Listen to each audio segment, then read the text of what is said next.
ચૈત્ર નવરાત્રિના વ્રતમાં આ એક ગુપ્ત વસ્તુ ચૂપચાપ જરૂર ખાઈ લેજો. છપ્પર ફાડીને થશે ધનવર્ષા. નમસ્કાર મિત્રો, આપ સૌનું હાર્દિક સ્વાગત છે. પ્રિય ભક્તો, ચૈત્ર નવરાત્રિનો પાવન પર્વ ખૂબ જ શુભ અને ફળદાયી માનવામાં આવે છે. શાસ્ત્રો અનુસાર આ 9 દિવસોમાં માતા દુર્ગાની સાચા મનથી પૂજા અને વ્રત કરવાથી જીવનના તમામ દુઃખ, દરિદ્રતા અને અવરોધો દૂર થવા લાગે છે. પરંતુ શું તમે જાણો છો કે નવરાત્રિના વ્રતમાં એક એવી ગુપ્ત વસ્તુ છે જેને જો તમે ચૂપચાપ અને શ્રદ્ધાપૂર્વક ખાઈ લો તો માતા રાણીની કૃપાથી તમારા જીવનમાં છપ્પર ફાડીને ધનવર્ષા થઈ શકે છે? ચાલો જાણીએ તે ગુપ્ત વસ્તુ વિશે. પરંતુ તે પહેલાં, હે માતા દુર્ગા, તમને વિનમ્ર પ્રાર્થના છે કે જે પણ ભક્ત તમારા આ વિડીયોને લાઇક અને સબસ્ક્રાઇબ કરીને તમારું નામ કોમેન્ટમાં લખશે તેની દરેક મનોકામના એક જ મહિનામાં પૂરી કરી દેજો. ભક્તો, નવરાત્રિના વ્રતમાં શુદ્ધતા, સંયમ અને ભક્તિનું વિશેષ મહત્વ હોય છે.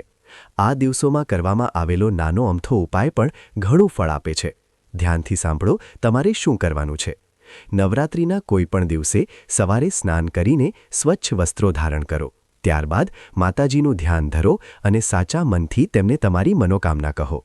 હવે તમારે એક નાની ગુપ્ત વસ્તુ તૈયાર કરવાની છે. તે ગુપ્ત વસ્તુ છે ખીર. જી હા ભક્તો, ખીરને ખૂબ જ પવિત્ર અને દેવી દેવતાઓનો પ્રિય ભોગ માનવામાં આવે છે. તમે થોડી ચોખાની ખીર બનાવો. તેમાં શુદ્ધ દૂધ, ખાંડ અને થોડી એલચી નાખો. હવે આ ખીરનો માતા રાણીને ભોગ લગાવો અને થોડા સમય પછી તે જ ખીરમાંથી એક ચમચી ખીર ચૂપચાપ કોઈને પણ જણાવ્યા વગર શ્રદ્ધા સાથે પોતે ગ્રહણ કરો.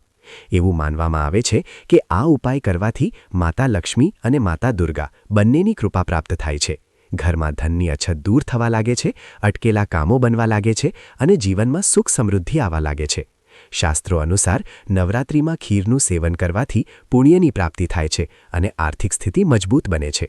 તો ભક્તો, આ ચૈત્ર નવરાત્રિમાં આ ગુપ્ત ઉપાય ચોક્કસ કરો અને માતાજીની અસીમ કૃપા પ્રાપ્ત કરો. મિત્રો, વિડીયો સારો લાગ્યો હોય તો લાઇક અને સબસ્ક્રાઇબ જરૂર કરો. ધન્યવાદ.